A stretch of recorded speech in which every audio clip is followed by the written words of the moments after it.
Now they lost this form that they used to have. So what we are calling aliens is literally future humans who have traveled back in time to us because they clearly want something from us. It's the DNA that they want so that they can fix whatever mistakes that they've made in the future. That's what I think. Boom. And once the trumpets have all been so welcome to Lineage Liberators podcast. Welcome. My name is Joy Mohammed, and I'm here with Weff, the one born without the veil, Lineage Liberators, born with full vision to see our multidimensional reality. Lineage Liberators podcast. You are on a unique mission of inner traveling. Lineage Liberators.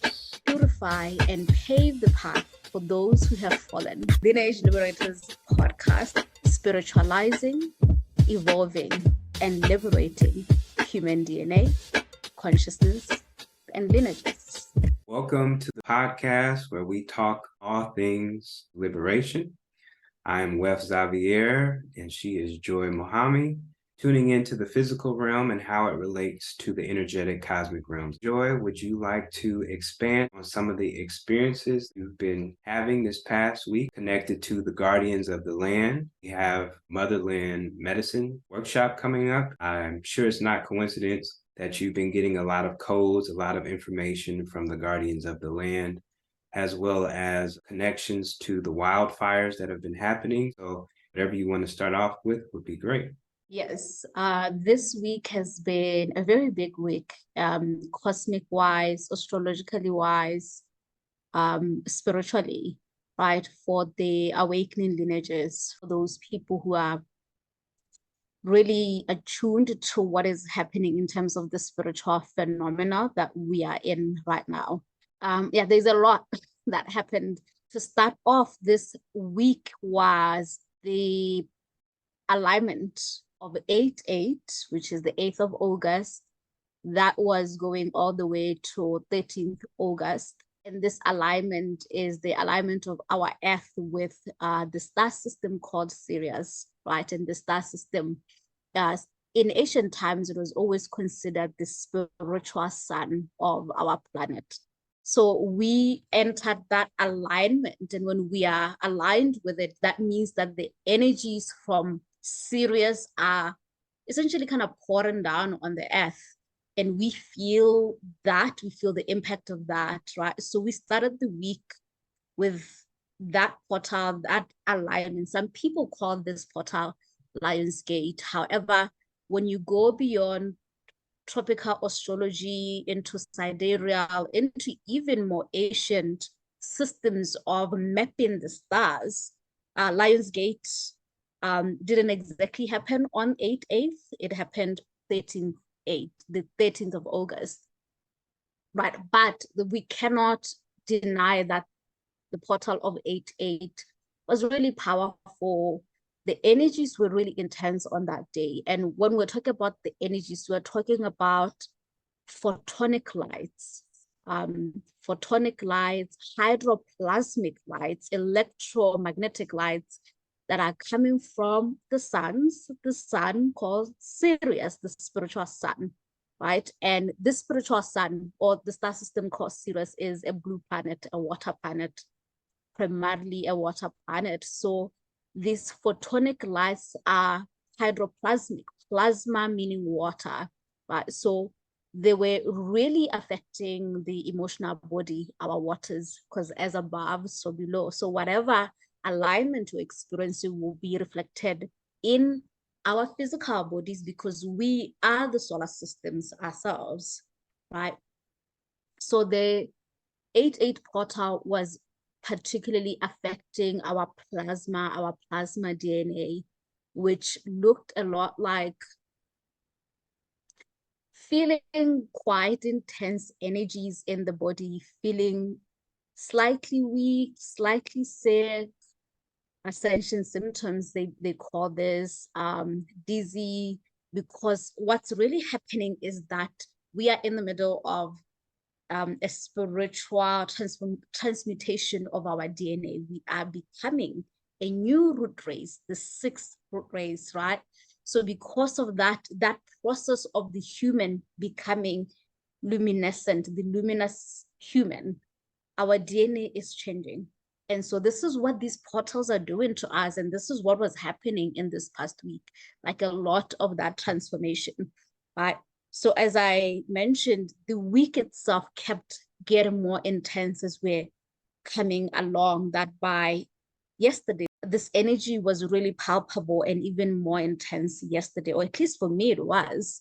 But it quickened after the 8/8 portal and really opened up this new wave of energies on the 13th, which would be, if we are to call a time, Lionsgate portal, it would be the 8/8, right? Yeah, so that's just generally what happened. There's more to say about that, but I'll take a pause now.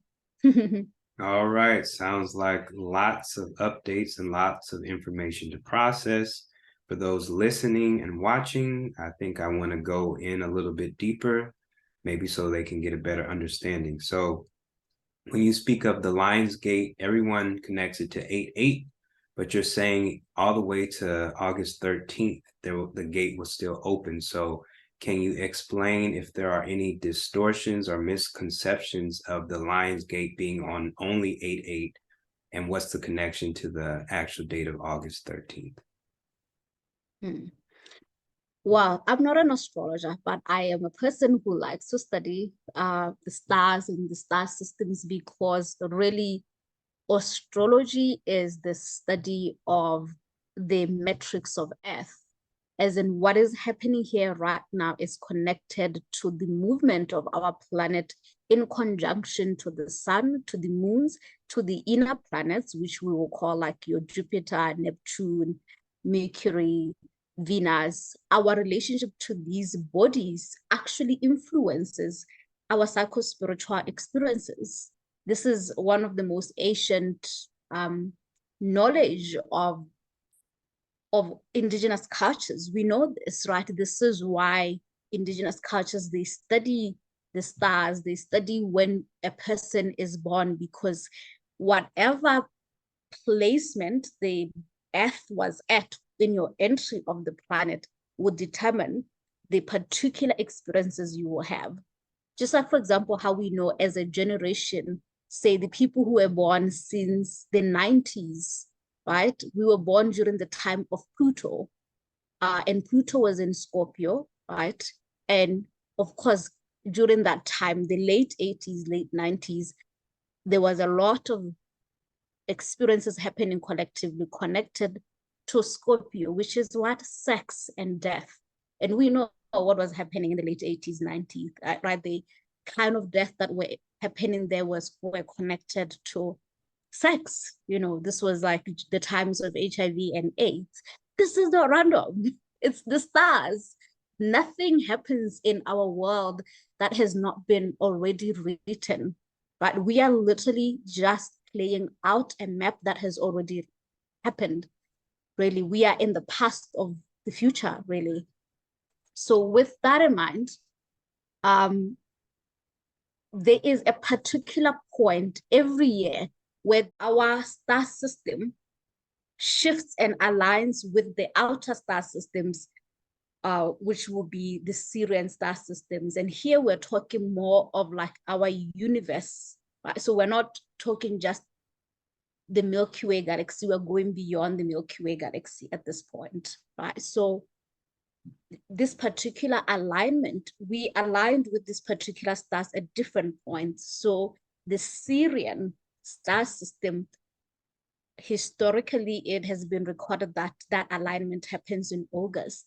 And this is potent and important because Sirius is the spiritual sun of our planet in terms of the cosmic understanding of the events. So if it's the spiritual sun, it's almost like a lot of the events that it's like our spiritual father, for example, right? And so that means our spiritual forefathers are from that star systems, and they're sending energy here that affects us. So we reach a peak in August when that alignment and the energies of Sirius are more potent and more palpable. We can feel them while we're here on the earth, right? So now the issue is that according to astrologers, tropical astrology is the astrology that we all grew up with, which is, oh, my star sign is in Aries because I was born in April. When we go into sidereal is not in alignment with tropical astrology because the sidereal believes that the stars are not fixed. And this is a whole conversation about astrology that we'll have to have, right? But what that means is that actually, I am not Aryan. In the sidereal, I am actually Pisces, my stars, because the stars are constantly moving. So to fix a star to one thing is not in alignment with nature, which is what tropical astrology is according to the sidereal astrologers. It's a false, distorted system that doesn't truly reflect the true movement of the stars. So because of that, Lionsgate does not fall on 8/8, it falls on 8/13, something like that. Or some say 8/26, but it's a whole conversation. But the point is essentially that there are different perspectives of the relationship between our planet and the star systems and when that alignment happens. What they do say is that it happens sometime in August. And so August usually feels like a potent energy. It is the energy of the Leo, which is the lion, right? And the lions are the Lyrans in our galactic system. And the Lyrans are the ancient ancestors that seeded some of the lineages here on Earth, right? As in, like, we originally originate from that star system and our consciousness traveled down all the way to Earth. So that's where how we've entered this universe from Lyra to here. Right. I know that's a lot, but yeah. Thank you for sharing. Yes, it is a lot, but it makes sense. As you said, the different perspectives of when the actual date of the gate opening begins and when it ends, and also connecting when you say the word Lyran or Lyrian race and you say ancestors, what exactly you mean by ancestors? Because I know a lot of times people associate the word ancestor with their deceased relatives.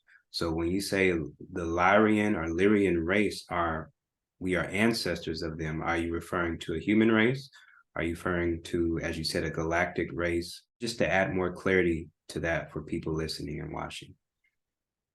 So the actual definition of an ancestor is a living being whose DNA material has been utilized from one generation to the other, right? So that DNA material has been utilized as the template of how consciousness will manifest itself, right? Because you see, the DNA is the key to how consciousness can exist in a body like this. So for us to have these bodies that we do have, they are bodies that existed before that, the original bodies that existed before that, the original DNA that existed before this.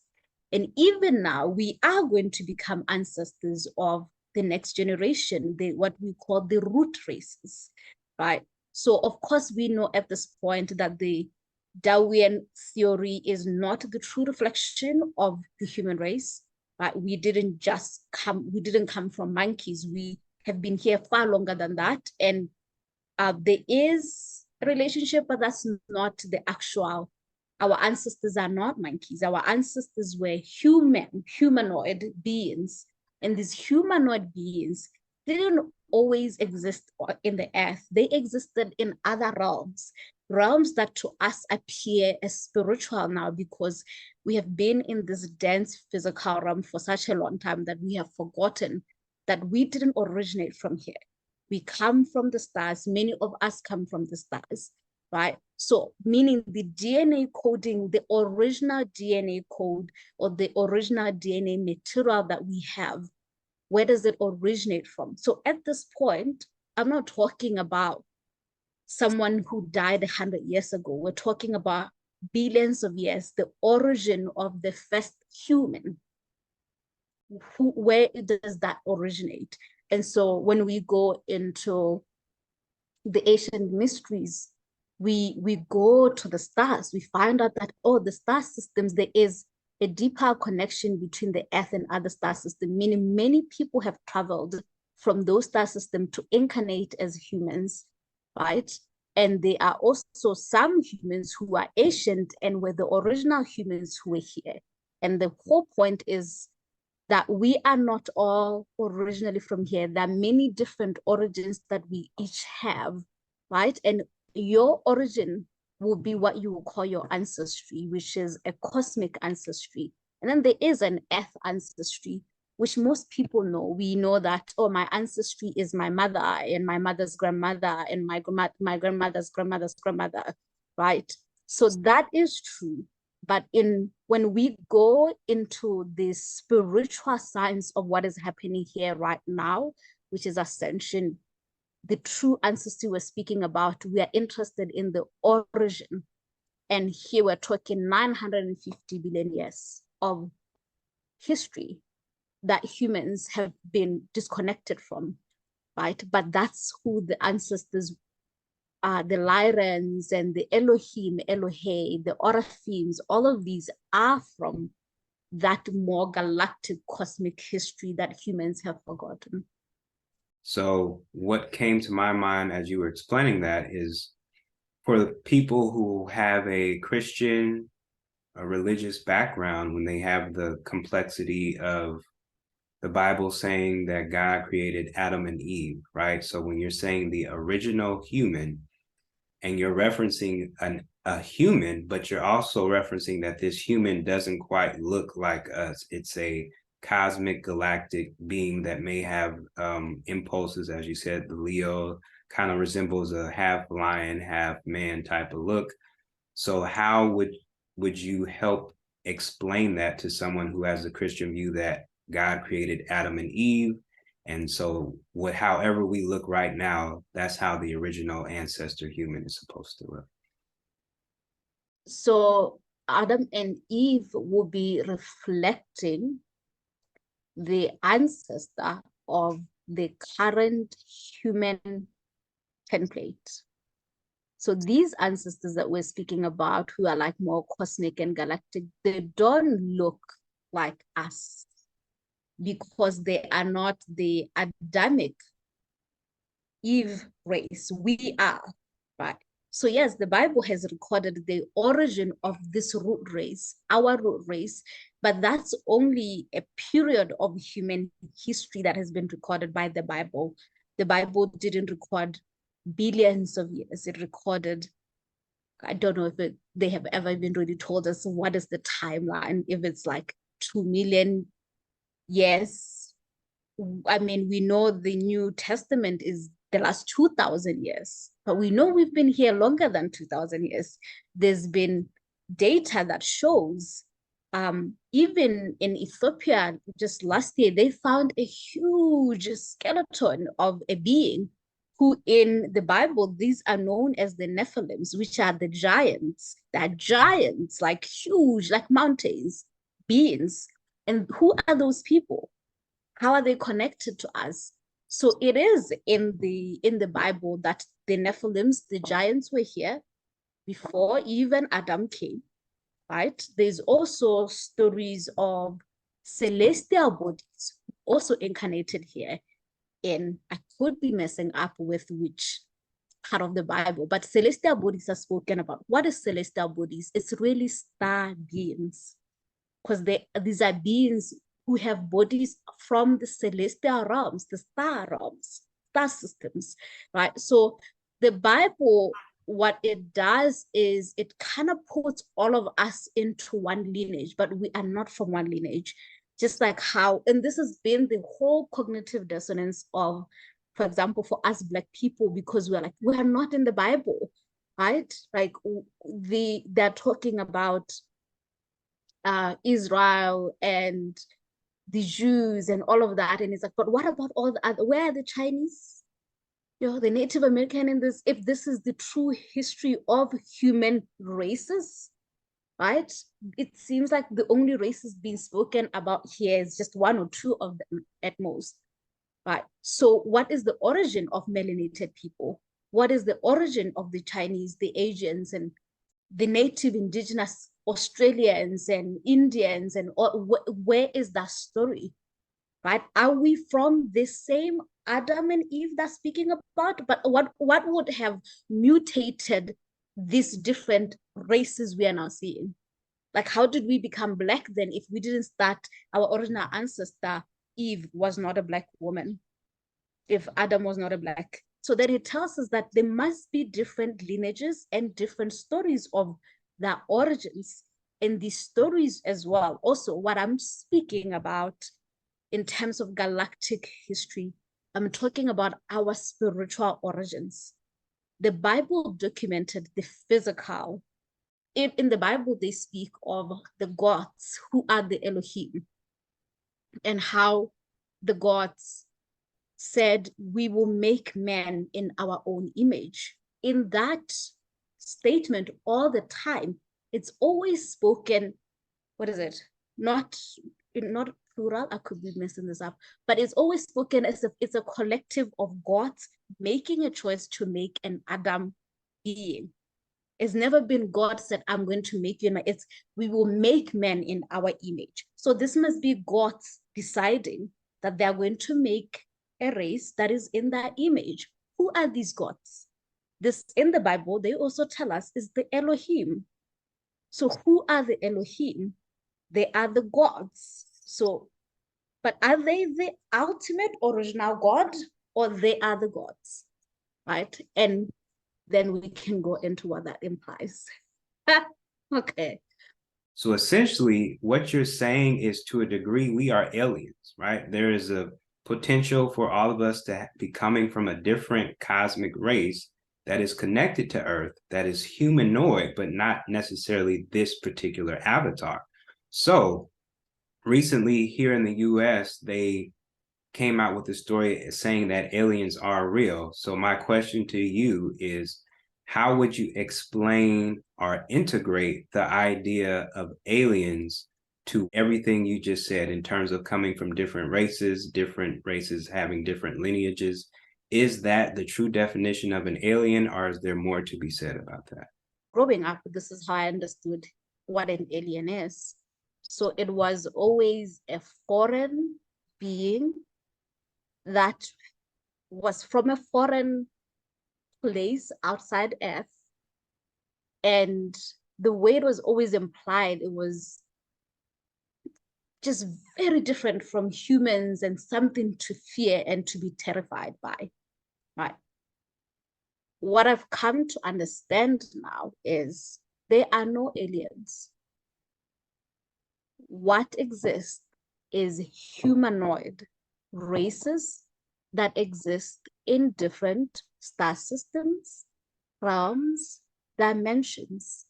These are all iteration of the human template, just from different locations, which is similar to here on Earth, where we are all human or Earth beings, but there's a Black man, an Asian man, a Caucasian woman, different races, but we all know we are all human. So how do you determine that something is a human or a being? The determination of that is the DNA. So even these aliens that they say they will find, what they will find is that for them to exist, they have either a certain type of DNA material that they have. Consciousness can only currently in our universe, we understand it, that it manifests itself through the DNA. Right? So what we call alien, we just mean that consciousness has formed itself just different, just like how me and you, Black people, we have formed differently from an Asian or a Caucasian, right? But at the deeper layers of what we are, there's a lot of similarities between the races of Earth, right? So even what we're calling aliens, we'll find that there's a lot of similarities with these beings. right? And in fact, what we have come to realize in terms of ancient mysteries is that that which we call alien is often a human species of the past or the future. So imagine if we evolved 1 billion years, how we will look. Very different. And if that being time traveled to this present moment, we will call that alien, but that's actually just a human being who mutated. And currently what they're talking about right now, we all know these aliens that they're talking about is connected to all these conspiracy theories of like Area 51, which is that there's been aliens that came to our earth and they made arrangements with the government in the 1950s. And these are these aliens with big eyes, right? And they're like, they have long, thin, kind of like scary bodies, terrifying stuff. But that's just really humans whose DNA mutated, digressed, right? They lost that God seed and now they lost this form that they used to have. So what we are calling aliens is literally future humans who have traveled back in time to us because they clearly want something from us. It's the DNA that they want so that they can fix whatever mistakes that they've made in the future. That's what I think. Boom. Yeah. So what's interesting to me is when people think of aliens, are they trying to even create this imaginative, quote unquote, non-real being?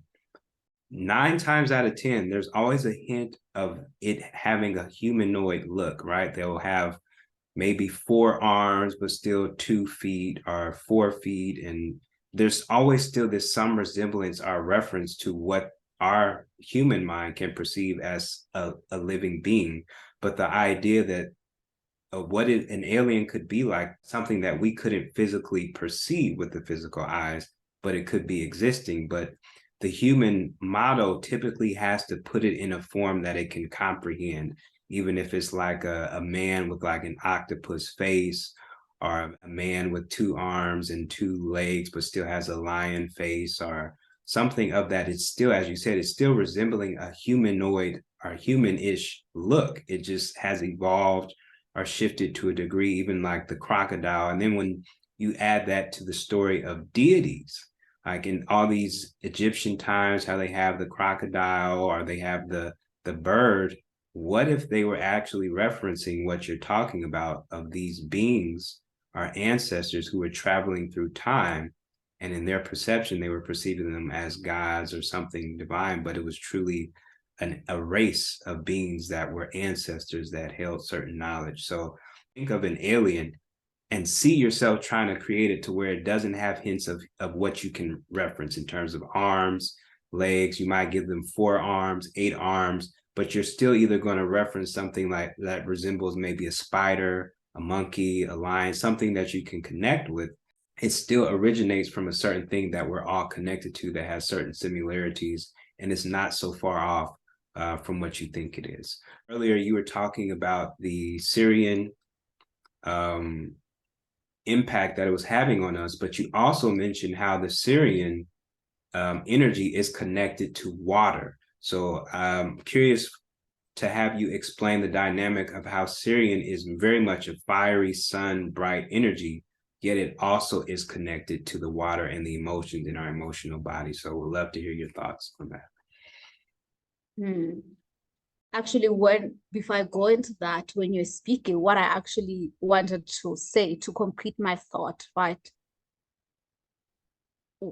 Exactly what you just said. We know right now that whatever you can imagine, right? And whatever, anything that human beings can imagine, it exists somewhere in this universe. And we can either say you are tapping into the collective memory or ancient memory. That's why you are coming up with a story of vampires, right? But we have come to realize you can't imagine anything that does not exist, right? So with that in mind, when we are in our universe, then it's called the Nabadon universe. What we experience here, every idea, every being, and there are thousands and thousands of beings that we may call alien, that just really beings from different spiritual realms. They are all related to human beings. But with that in mind, it's important to know what we may call alien, which is completely something utterly impossible that no human could even imagine. That does exist. It just doesn't exist in our universe. We cannot even conceptualize it.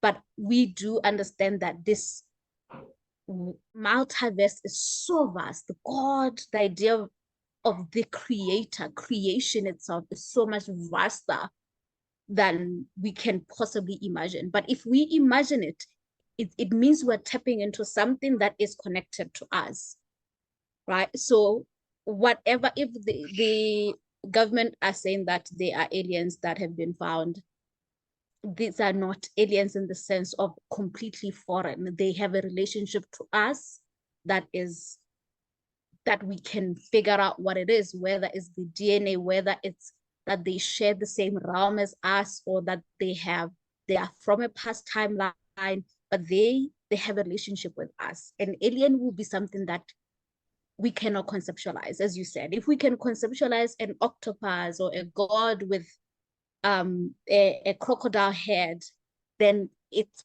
part of the simulation of our universe.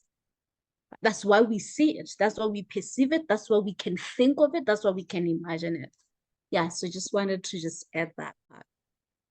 Those times where you have something that can't even be comprehended in the mind. As you said, there are universes that exist outside of this, but that's typically when people may have transcendental experiences or meditations to where they're processing something that you cannot put in words. They're having an experience to where everything about this universe, it doesn't align with it, and you can't explain it with words, with any type of language. It's just an experience. So if anybody has experienced that, that is very telling of actually exiting this universe and having a higher galactic experience.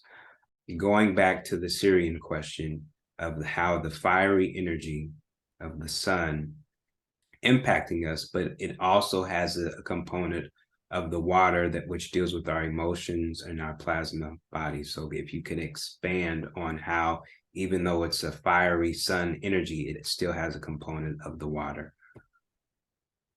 When we look at it from here in the sky, we see it as one of the brightest stars at night, and it's usually a blue star, right? And as I said, our ancient ancestors, and here I'm talking about like maybe 100, 200 years ago, they called that our spiritual sun.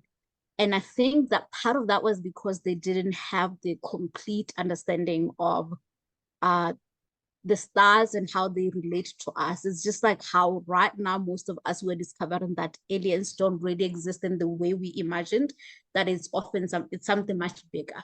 So even though it's our spiritual sun, it is still a star system. It's just like here, our star system, right? And so that means these are planets just like our planet here, and it's planet or star systems that are made of water, more water. It's just like how in the earth we say earth is 70% water. It's the same is true for Sirius. It's a water system, like a lot of water there, right? So it's only perception, our perception, that perceives it as, also because we have a limited ideas of what stars are. We just always assume stars are fire. We don't realize that because we're perceiving them from our limited mind, we're only seeing a little peck of what that is. It's a vast entire universe. And this is why I think for a long time, human beings have also just assumed that the only ones here, because our tools could not perceive beyond what we see there. So inside the system itself, it's water, just like here. It's blue waters. So it's a blue planet. How does this connect to us, right? So many souls, star seeds, those who are celestial bodies, and it's not everyone who particularly has that celestial body activated. So some people wouldn't feel this at all, right? But we do have, all of us do have relationship with the stars. But the manifestation of that doesn't always happen for everyone. Right? So for those who are Syrian star seeds, what we were experiencing this past week is a lot of emotional experiences coming through, a lot of density. And this has also been happening since July, really, because that's when the Syrian alignment started. And so aligning that with the Venus retrograde, that's also happening. So there's just been a lot of emotional experiences that have been coming through. I'm also finding that in the fields itself, there is a lot of very intense dreams that are coming through, which are like a lot of processing old emotions that have been stuck in the morphogenetic field, in your landscape, right, that you have not been able to process. A lot of people processing the lineage memories, right? So, you know, dreaming of cousins, old cousins, and people who have passed on. And that's because we all belong to a field that is holding memory of past, present, and future. So these placements, when they happen, they are opening an opportunity for us to regenerate, heal the DNA, because we are here today because of the DNA. And not just in the sense of you are born because of your mother and father's DNA, but also that to exist in this realm and enter the cycle of life and death is the condition of the DNA. And we have been in a particular state of collective suffering and inability for our consciousness to move to other realms through a seal that was created within our world. And it's a whole conversation, right? But that is because of the DNA itself. The DNA got disconnected, and so we're not using the full potential of the DNA. So when these energies are coming from Sirius, they're coming from Lyra, they're coming from Andromeda, what they're doing is they're part of what is called the Ascension Program. They are helping humanity to activate latent DNA, plasma DNA, and transforming the DNA from being carbon, where we've been dying with this dense body, so we become crystal, which is our original template, silicate, right? So these alignments and why they're so intense and why you may feel this when you are a person who's on a spiritual journey, it's because you are going through a DNA transmutation, a DNA regeneration, right? And that's how ascension is done. It's the stars that are supporting us in that process. We think that we are in control of it, but it's actually a planetary event. Ascension is a planetary event. So for us to be able to exit this realm, it is through these processes that are coming in. So Sirius is helping us, particularly to deal with these deeper emotions that have been keeping us in this loop and these patterns that we've been finding ourselves in. This whole Lionsgate and the Syrian energy, is that at all connected to the fires that have been happening recently? Everything is always connected to everything. I call it it's harmonic prophecy. In 1987, it was noted by the prophets of that timeline, those who were mapping, that something called the Harmonic Conventions happened. And the Harmonic Conventions is like literally things coming together and entering this kind of like space where we've pulled past, present, and future together, and they're converging, right? And as they're converging, they're bubbling up. And eventually, from that bubbling up, there should be an expulsion after that. If things came together, they will go apart again, right? This will be similar to the Big Bang, the idea that one day there was this force that opened and created the universe, right? So we've been in harmonic conventions where things have been converging, things being pulled up. And so what we are finding here with the awakening community or lineages, it's because of these convergences that have been happening. And as that happening, there's been a quickening. And right now, it's like we're literally in the middle of this vibration that's been happening for the last 40 plus years, right? And it's really like hitting up. And all of these forces from the suns, the different star systems are making this even like bubble up even more. And the idea is for a rebirth to happen, a new root race to be born. The earth is literally giving birth to herself once again, a new version of herself, right? And this is an event that has been spoken of in all the ancient texts, right? This is the book of Revelation, right? In the Bible and in other texts that have been written, right? So it's about harmonizing, bringing everything together and allowing, once that convergence has happened, for the unfolding of a new world, a new earth. This is where that prophecy comes from, right? And so all of these events that are interconnected, there's nothing at this particular point that has happened that is actually not a prophetic event, as in it is already written in these texts. So if you go,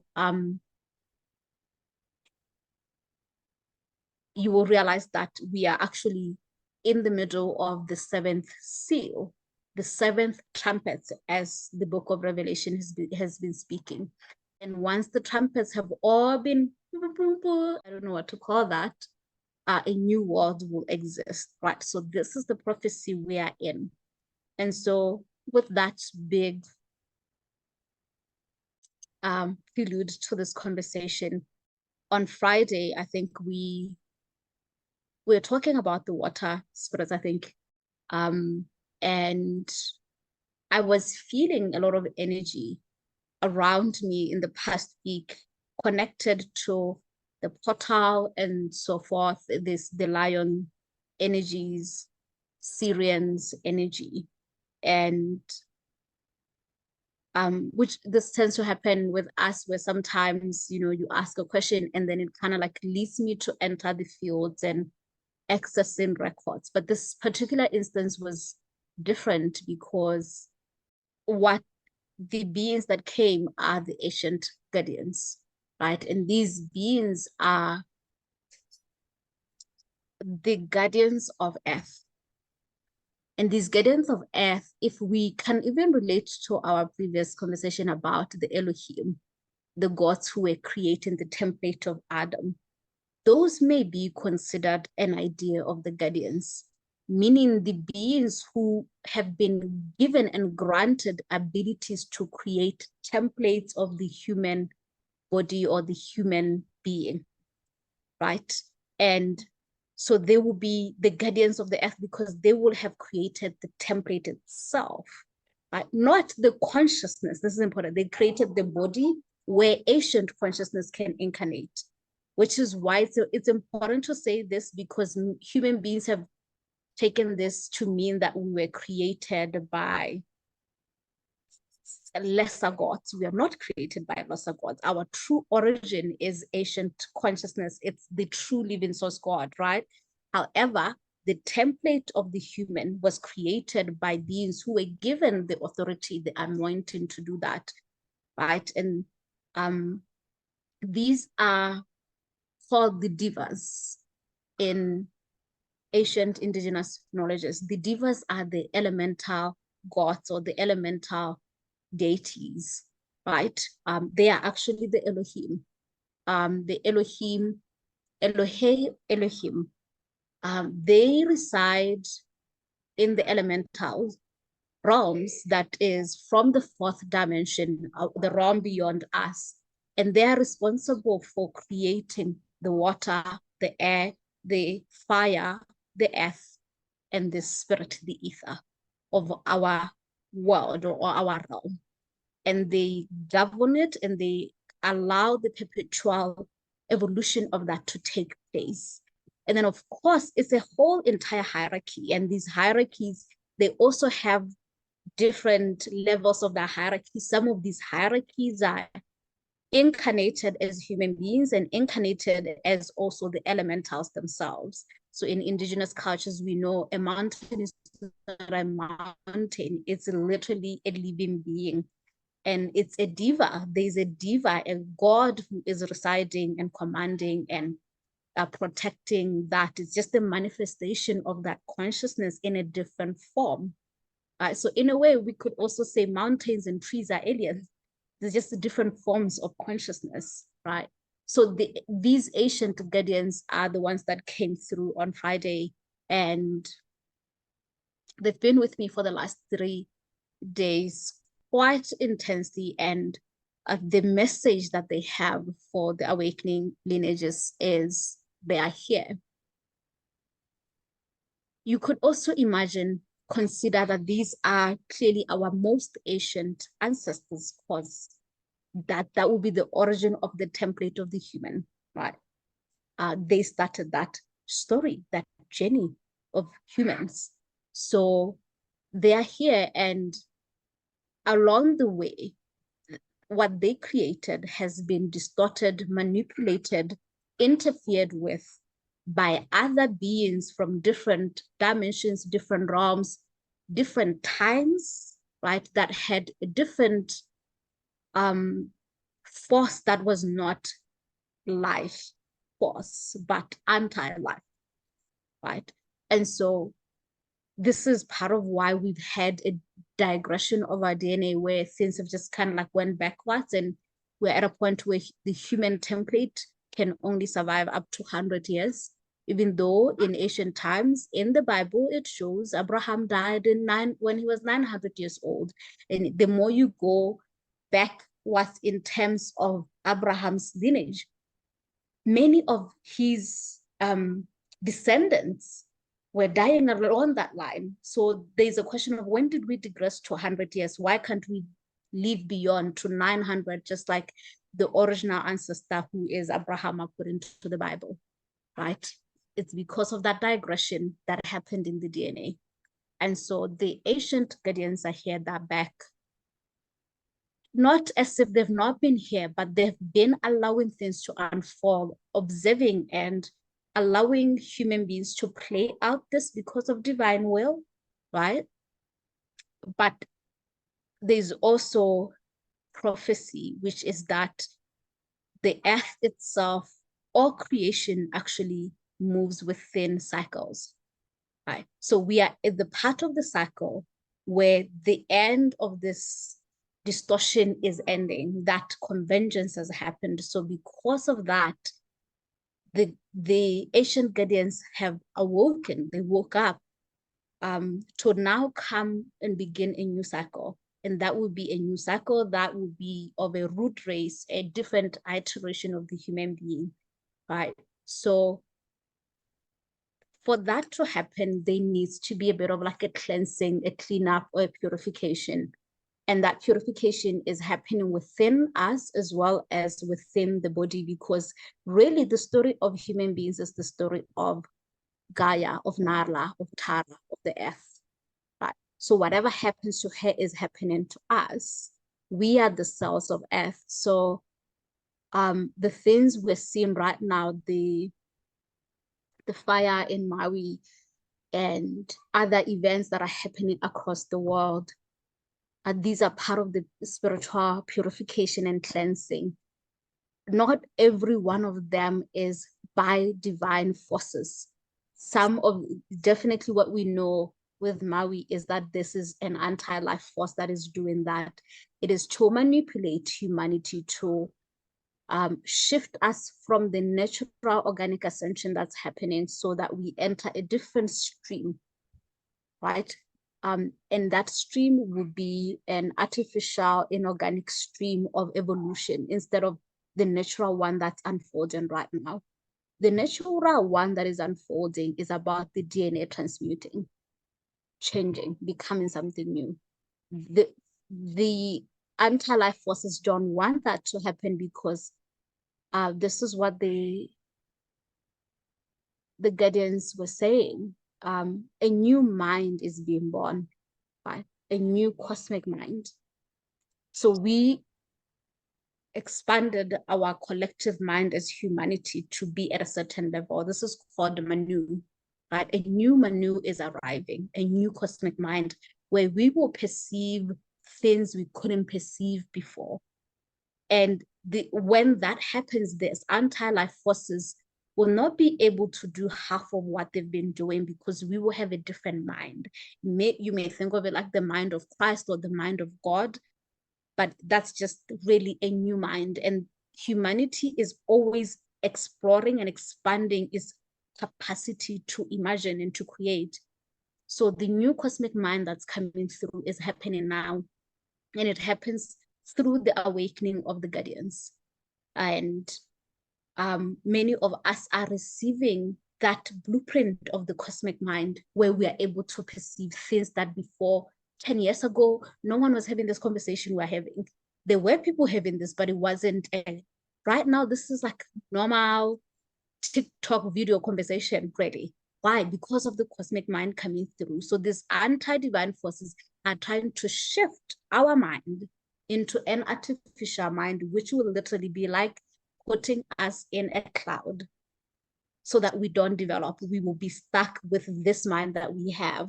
And whatever mind they will be creating will just be artificial. Right? So the ancient guardians are pissed off, hella mad. I feel the rage, the sacred rage that is palpable all around us, that the guardians are bringing, and it will be that force that will rectify and bring justice, divine justice to the crimes that have been done against humanity, the angelic human. Yeah. So when you're referencing this artificial cloud, by chance, is this also connected to the emergence of artificial intelligence and this impulse of everything being done online and on cloud, and even what on Instagram and Facebook they have the algorithms and all of that? It seems very, very permanent that for most people now, it's almost impossible to avoid the interaction of artificial intelligence, of information being uploaded to clouds, to larger spaces, that creates this very mimicking box inside of a box, or simulation inside of another simulation. So curious to hear your thoughts on that. Yes. So in the book of Revelation, they speak of the mark of the beast, right? So at some point in my journey, I thought the mark of the beast would be the vaccine, but I've come to realize actually the mark of the beast will be the artificial upload of consciousness, right? So our consciousness being uploaded into the cloud. It will start with what is happening now, right? Where they are, what they're saying right now about the Maui fires is that this is global warming, climate changes, or climate instabilities. But we know that already controlling the climate, right? Why are they controlling it? Because the only way to get humanity to essentially give away their sovereignty and their power is to create chaos and scare them into making that choice, which is what happened last time, where people were forced to make choices about their body, because if you don't do it, you will not get a job. And now they are going to build up a story from this. All these events are literally in the Bible, in the book of Revelation. You could look at it and you're like, oh, we are in trumpet number 4. This is the 4th seal they're doing right now, playing it out. But of course, when you read the book of Revelation, they wouldn't have written it as artificial, uploading you to artificial intelligence. But yes, this humanism, which is the process of merging human beings with artificial intelligence is the mark of the beast. It's that process. And what that means is that our consciousness will be stuck in a cloud forever, right? And that is a different type of hell, really, if that happens. So it is starting with this. I know that with the fires, they are now starting to, like, the support that they will provide will be like very much oriented to artificial intelligence and the utilization of artificial intelligence to prove to us that we need artificial intelligence, right? And now they're saying that we're entering a point of where banks, or we don't need physical money. They're making everything artificial to desensitize us to that. If you've watched the Black Mirror, there's this episode called San Junipero, which is about it starts off just like a couple, a girl who meets another woman in a club, and things are weird, but this is spoiler alert for those people who are yet to watch San Junipero. It's a beautiful, beautiful preview of what's possible. In San Junipero, later you realize that these people are inside a simulation. Their actual bodies, most of them, 80% of them, are people who have actually died. And when they died, they chose for their consciousness to be uploaded in the cloud so they can continue to have life inside that simulation that was created. They created simulations of the 80s, early 2000s, I'm sure, different simulations, and you get to choose which era you want to be in, right? And they started this process first with people who were in major accidents and old people, of course. And the prelude was the idea that because we don't know where people go after they die, why not put me in the simulation where I at least will know my consciousness will be going somewhere and I will continue to have a life, right? That is what uploading our consciousness into the cloud will look like. It will be like they will simulate and it will appear perfect. Oh, I'm in a world where I don't get sick, where I will never grow old. I will always be with my beloved and family. Sign me up, right? So that is the dire situation that we're being confronted with. And that is the situation that the ancient guardians are here to interfere with. In the Bible, they say that love already won. And that means that's a prophecy. It's not just humans trying to make themselves. Like, what is playing out is literally a script. But we still have a choice of where we're going to go. What are we aligning ourselves with? The organic path looks hard. It's harder because it's the path of healing. It's the path of saying no to things that are easier, right? It's the path of nature. It's the path of the ancient ancestors. It's the path of our grandmothers, who my grandmother does not have Wi-Fi or has no idea what social media is. And that's the life she's lived up to almost 90 years. She doesn't watch TV, that's the natural life. She has relationships with real living people. And I think she is such a strong warrior, and she's lived a fulfilling life. But in the name of progress, we end up not realizing that there's so much more behind what we think is evolution that could be sinister in nature, malevolent in the greater scheme of our eternal life. Yeah. So you're discussing this organic shift that the earth is having, this evolution where the DNA, essentially our DNA is supposed to change with the earth. So what does it look like for this path, this evolution that's happening, if we're discerning between the artificial and the organic shift that's happening? Is this a future reality to where we are more in tune with the elements? As you said, the devas, the elementals. I think of shows like Avatar, the cartoon where there are people learning how to bend the elements and bend fire, bend wind, learn how to communicate with the elements on a deeper level. Just curious to see and hear your thoughts on what the future on an organic path would look like. Is this more so people tuning into off-grid living systems, living more natural, self-sufficient, spending more time in the mountains, spending more time in the rivers? There are so many indigenous cleansing rituals that are connected to these elements, with fire, with water, going to the river to cleanse, going to the mountains to activate particular spiritual gifts. Very curious to know how much could that actually expand in this organic timeline that you're speaking of with the guardians. Yes, definitely. It is about aligning more with nature. And in a way, it looks like going back to the ancient ways of our ancestors, right? The way our ancestors lived 150 years ago. But of course, this is not just like, oh, we're just going to renounce everything, because there is also an organic evolution that also includes technology, right? It is about the how we are using technology, and whether it is allowing us to still continue to be in alignment with eternal life systems or not, right? So the thing about us human beings is that because we've been in this process for such a long time, it may be difficult for us to imagine and think in terms of eternal life systems, because we know only our mortal lives where we die.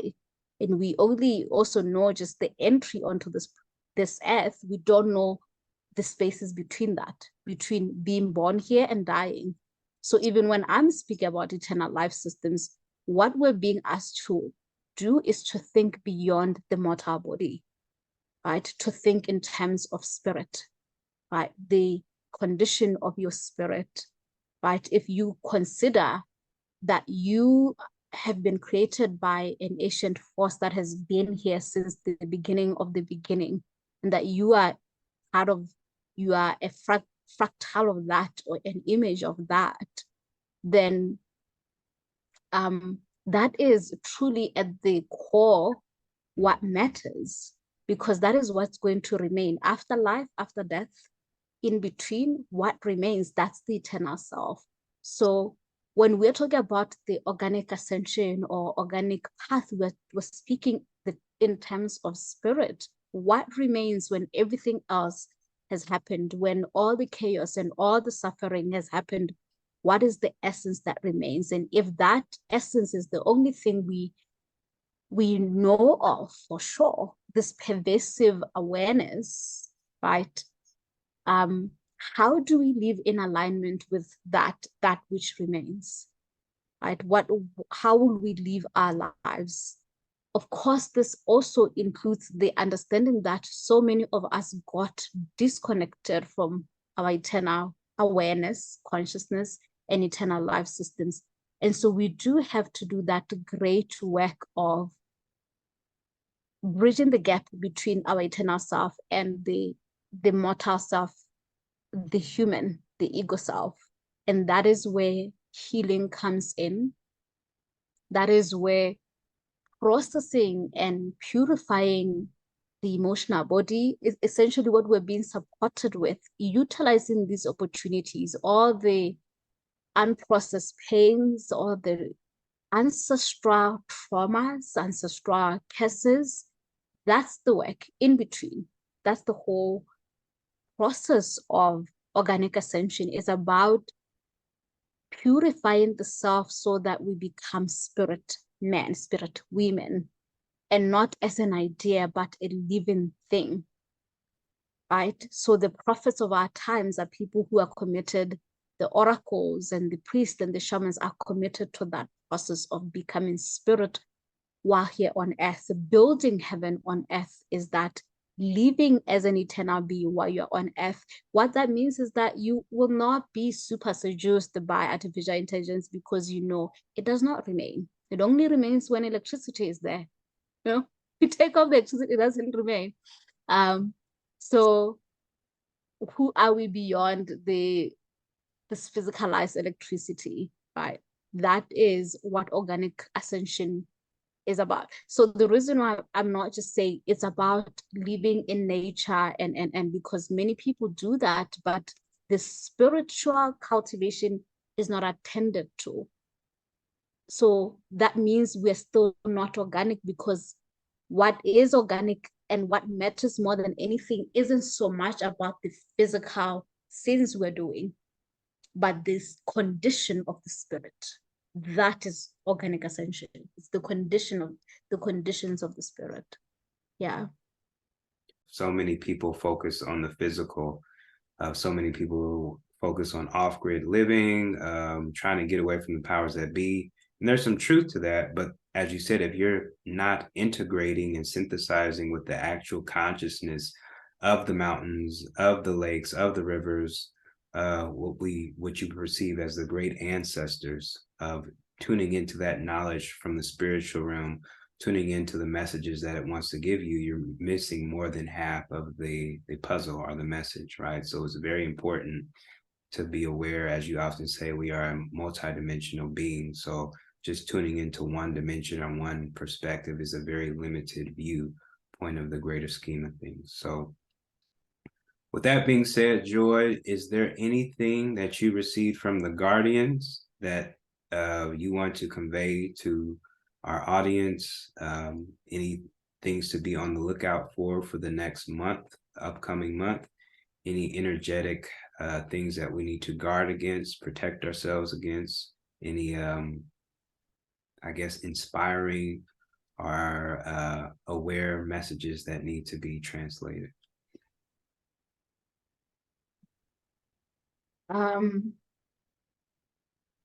The Asian Guardians connected with me, and at the time I was in Johannesburg, South Africa, on a grid mission, and a grid mission could be also considered as a land mission, ancestral land work. So I was there to do some work in the lands.